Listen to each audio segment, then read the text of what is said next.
নমস্কার, আমি ঋতব্রত। আজকে যে বিষয়টি নিয়ে কথা বলবো, সেই বিষয়টি আমার মনে হয় বর্তমানে আমাদের দেশে যে কূটনীতি তার সাথে অঙ্গাঙ্গিভাবে জড়িত। আজকে আমাদের আলোচনার মূল বিষয়টি হচ্ছে এই যে সাম্প্রতিককালে আমেরিকা এবং ইরানের মধ্যে যুদ্ধ চলছে, সেই পরিপ্রেক্ষিতে ভারতের কূটনৈতিক অবস্থান কি সঠিক? ভারত কি কূটনৈতিকভাবে সফল হলো নাকি ব্যর্থ হলো? নাকি চিরপ্রতিদ্বন্দ্বী এবং চিরশত্রু দেশ পাকিস্তান এই কূটনীতির প্রশ্নে, এই ইস্যুতে ভারতের থেকে বেশ কিছুটা এগিয়ে গেল? এই সমস্ত বিষয় নিয়ে কথা বলবো। এবং আরেকটি বিষয় আমাদের আলোচনায় অবশ্যই উঠে আসবে, ইসরায়েলের সাথে খুব গাঢ় বন্ধুত্ব আদতে কি ভারতের কূটনৈতিকভাবে ক্ষতি সাধন করছে? এই সমস্ত বিষয় নিয়ে আজকে আলোচনা করব আমাদের আজকের এই পর্ব ঋতব্রতর সাথে কিছুক্ষণ। যারা এখনও চ্যানেলটি সাবস্ক্রাইব করেননি তাদেরকে আবার অনুরোধ করব, আপনারা চ্যানেলটি সাবস্ক্রাইব করুন, কারণ আপনারা যদি সাবস্ক্রাইব করেন আমি কিছুটা উৎসাহিত বোধ করি এবং সেটা আমাকে অবশ্যই একটা মোটিভেশন দেয়। তো চলুন শুরু করা যাক। ভারতের সাথে ইসরায়েলের সম্পর্ক কিন্তু ইদানিং সময় প্রচণ্ড গাঢ়, দৃঢ় হয়েছে এবং ভারতের প্রতিরক্ষা এই বিষয়টিতে কিন্তু ইসরায়েল খুব একটা গুরুত্বপূর্ণ অংশীদার।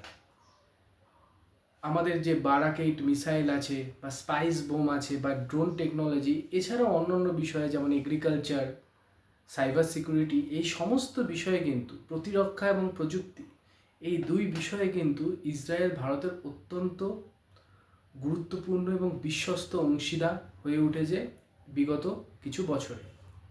নেতানিয়াহু এবং আমাদের প্রধানমন্ত্রী নরেন্দ্র মোদীর মধ্যে সুসম্পর্ক সবারই জানা। অনেকেই হয়তো আমাদের সরকারের সমালোচনা করে দেন খুব সহজে যে ইসরায়েলের সাথে গাঢ় বন্ধুত্ব ভারতের কূটনৈতিকভাবে ক্ষতি সাধন করছে। কথাটা হয়তো টু সাম এক্সটেন্ট সঠিক, কিন্তু ইসরায়েলের সাথে আমরা এমন একটা স্ট্র্যাটেজিক পার্টনারশিপে আছি যে সেখান থেকে রাতারাতিভাবে বেরিয়ে যাওয়াটা বা সেখানে সেই সম্পর্কে দুর্বল হয়ে যাওয়াটা আমাদের আদতে ক্ষতি করবে। কিন্তু যেটা আমার ব্যক্তিগতভাবে মনে হয়, কূটনৈতিক সম্পর্কের ভিতটাই হচ্ছে ব্যালেন্সিং এবং অপটিমাইজিং।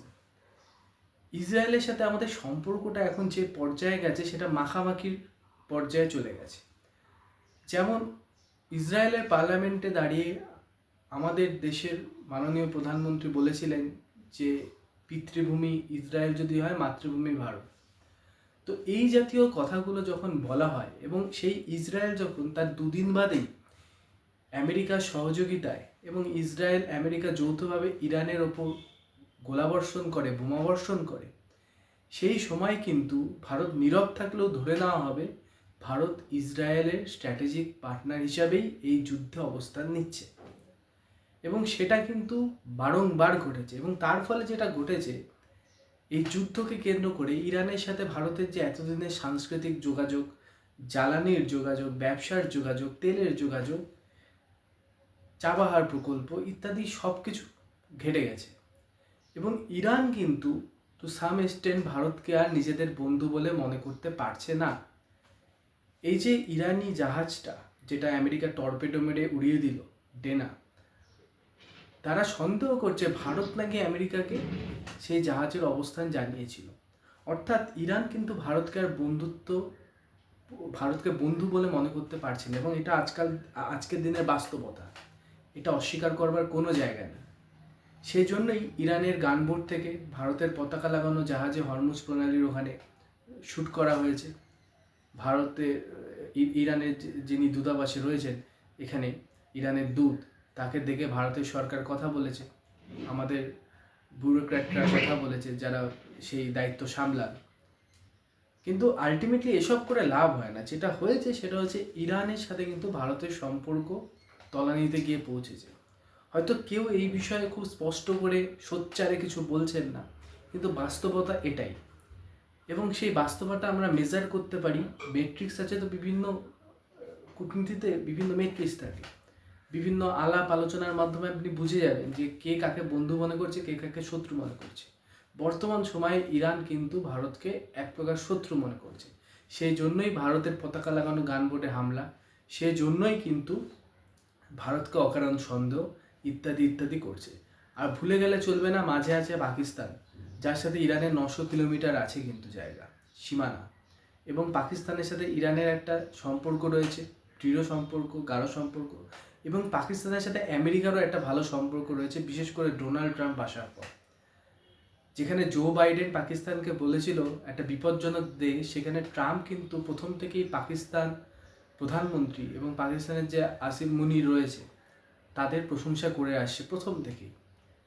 অপারেশন সিন্দুরের সময় আবার পাক প্রধানমন্ত্রী ট্রাম্পের ভূয়সী প্রশংসা করেছে। অর্থাৎ পাকিস্তান আর আমেরিকার মধ্যে কিন্তু এখন হানিমুন চলছে। এবং সেই কারণে পাকিস্তান কিন্তু এই যুদ্ধকে কেন্দ্র করে একটা স্ট্রং কূটনৈতিক অবস্থান নিয়েছে এবং তারা কিন্তু দু দেশের সাথেই আলোচনা করছে এবং তাদের আলোচনার ফলেই কিন্তু তারা সাময়িকভাবে যুদ্ধ বিরতিতে গিয়েছে এবং ইসলামাবাদে সেটা ওদের মধ্যে মিটিং টিটিং হচ্ছে। প্রথম মিটিং ভেস্তে গেছে, পরের মিটিংও হয়তো সেখানেই হবে, যেটা নিয়ে একটা ভিডিও করেছিলাম। তো এই সব কিছুর মধ্যে যেটা দেখা যাচ্ছে সেটা ভারত কিন্তু কূটনৈতিকভাবে একটা সংকটপূর্ণ অবস্থায় চলে এসেছে। আমাদের বিদেশমন্ত্রী এস জয়শঙ্কর পার্লামেন্টে বলেছে যে ভারত কেন দালালি করবে, ভারত দালালি করে না। দালালি আর মধ্যস্থতা এক নয়। ভারত হচ্ছে এই অঞ্চলের সবথেকে স্ট্রং ইকোনমি। ভারত যদি এখানে লিড না করে, ভারত যদি সবাইকে ভয় পেয়ে সবার মন জুগিয়ে চলবার চেষ্টা করে, তাহলে কিন্তু আলটিমেটলি জাস্ট জীবনের মতো কূটনীতিতেও প্রযোজ্য, কারোরই মন জুগিয়ে চলা যাবে না, আলটিমেটলি সবাই অপছন্দই করবে। সেজন্য ভারতের কিন্তু এখানে সাবজেক্ট স্পেসিফিক স্ট্রং অবস্থান নেওয়া উচিত, এটা কিন্তু অনেকেই বলছেন। যেমন আমেরিকা যখন প্রথম বোমাবর্ষণ করলো একটা বাচ্চাদের স্কুলে, এতগুলো বাচ্চা মারা গেল, সেখানে কিন্তু ভারত কোনো নিন্দা করেনি।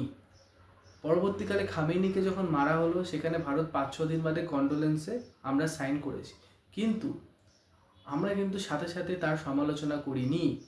যে পক্ষই নিই বা কোনো পক্ষ না দিলেও কিছু বিষয় থাকে যেই বিষয়ে কথা বলা প্রয়োজন।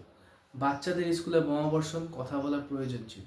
যে মুহূর্তে ইরানের যে ডেনা আমাদের মিলান যে আমাদের প্রোগ্রামটা হয় বিভিন্ন দেশের নৌবাহিনী, নৌসেনা নিয়ে বা নৌজাহাজ নিয়ে, সেটা যখন ইরানের নৌজাহাজ ফেরত যাচ্ছে তখন সেটা টর্পেডো মেরে আমেরিকা উড়িয়ে দিল।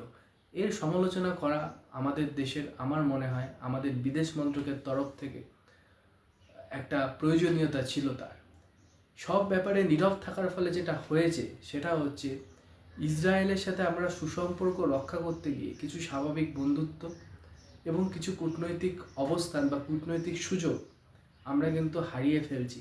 আমার মনে হয় এই বিষয়টি নিয়ে আরেকটু ইন্ট্রোস্পেকশন বা অন্তর্তদন্ত আমাদের নিজেদের প্রশ্ন করা উচিত যে আমরা কি সঠিক দিকে আমাদের কূটনীতি এগিয়ে নিয়ে যাচ্ছি। কারণ আমাদের যে অবস্থান সেটা কিন্তু খুব ক্রিটিক্যাল। পাকিস্তান এখন যেটা করছে, পাকিস্তানের ইকোনমি আমরা সবাই জানি প্রায় ধসে যাওয়া একটা দেশ, কিন্তু পাকিস্তান আমেরিকা এবং ইউরোপের দ্রুত আস্থাভাজন হয়ে উঠছে। IMF-এর জটিল শর্তাবলী দিয়ে তাদের অর্থনীতি এক প্রকার বাধা। এর ফলে পাকিস্তানে যদি আবার বিনিয়োগ বাড়ে এবং পাকিস্তানে যদি অনেক টাকা আসে, সেটা কিন্তু ইনডাইরেক্টলি আমাদের দেশের কাছে একটা থ্রেট। কারণ আমরা জানি যে পাকিস্তানের কাছে অর্থ আসা মানেই সেটা ISI-এর থ্রুতে ভারতে সন্ত্রাসমূলক কাজ, সন্ত্রাসমূলক তাদের যে প্ল্যান সেটা এক্সিকিউট করবার জন্য সেটা ব্যবহৃত হবে। সুতরাং ভারতের এই জায়গায় লিড নেওয়াটা আমার মনে হয় খুব উচিত এবং ভারতের সে ক্ষমতা রয়েছে। সুতরাং কূটনৈতিক ব্যাপারে এই আমেরিকা ইরান এই যুদ্ধকে কেন্দ্র করে আমার মনে হয় ভারতের কূটনৈতিক অবস্থান সবসময় সঠিক হয়নি এবং এর ফলে কিন্তু আমাদের কিছু কনসিকুয়েন্স ফেস করতে হচ্ছে। ভারতের পাশে রয়েছে চীনের সাথে পাকিস্তানের সুসম্পর্ক সবার জানা। পাকিস্তান, ইরান এবং মধ্য এশিয়ায় যে দেশগুলো রয়েছে, সৌদি আরবের সাথে পাকিস্তানের তো প্রতিরক্ষা চুক্তি হয়েই রয়েছে, তার সাথে আমেরিকা। অর্থাৎ পাকিস্তান কিন্তু এই যে তীব্র সংঘর্ষে লিপ্ত দেশগুলোর মধ্যে একটা সেতু হিসেবে কাজ করতে পারছে, যেটা পাকিস্তানকে কূটনৈতিকভাবে ডিভিডেন্ড দিয়েছে। এই অবস্থানটা যদি ভারত নিত, আমার মনে হয় আমাদের দেশের পক্ষে সেটা অ্যাডভান্টেজিয়াস হতো এবং আমাদের দেশে সেটা নেওয়ার ক্ষমতা ছিল। ইসরায়েলের সাথে সুসম্পর্ক আমাদের অবশ্যই রক্ষা করতে হবে, কিন্তু সেই সুসম্পর্কের মধ্যেও একটা সীমানা থাকতে হবে, যেটা ভায়োলেট করলে আমাদের কিন্তু প্রয়োজনে সমালোচনাও করতে হবে। সবার মন জুগিয়ে আমার মনে হয় কূটনীতিকে এগিয়ে নিয়ে যাওয়ার সিদ্ধান্ত সবসময় ফলপ্রসূ হয় না।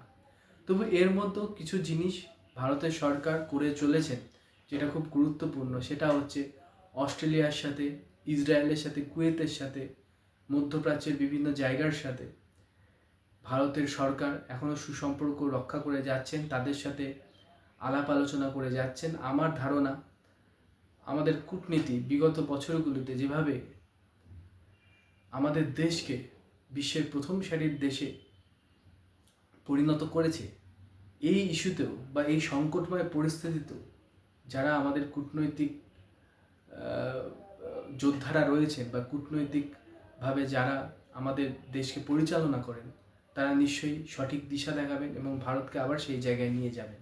এটাই একজন ভারতবাসী হিসাবে আমি আশা করতে পারি। এর পরের ভিডিওতে আমি কথা বলবো চাবাহার প্রকল্প নিয়ে, চাবাহার বন্দর প্রকল্পটি নিয়ে, এবং এই চাবাহার প্রকল্পকে নিয়ে এই আমেরিকা ইরানের যুদ্ধ এবং ভারতের যে স্ট্র্যাটেজিক অবস্থান সেটা কি করে আবর্তিত হচ্ছে সেটাই হবে পরের ভিডিওর প্রতিপাদ্য বিষয়। আশা করি এই ভিডিওতে আমি আমার বিশ্লেষণ সঠিকভাবে রাখতে পেরেছি। আপনারা যদি চ্যানেলটি পছন্দ করেন, চ্যানেলটির সাথে থাকবেন এবং অনেক অনেক আশীর্বাদ করবেন এবং অবশ্যই সাবস্ক্রাইব করবেন। নমস্কার, ভালো থাকবেন।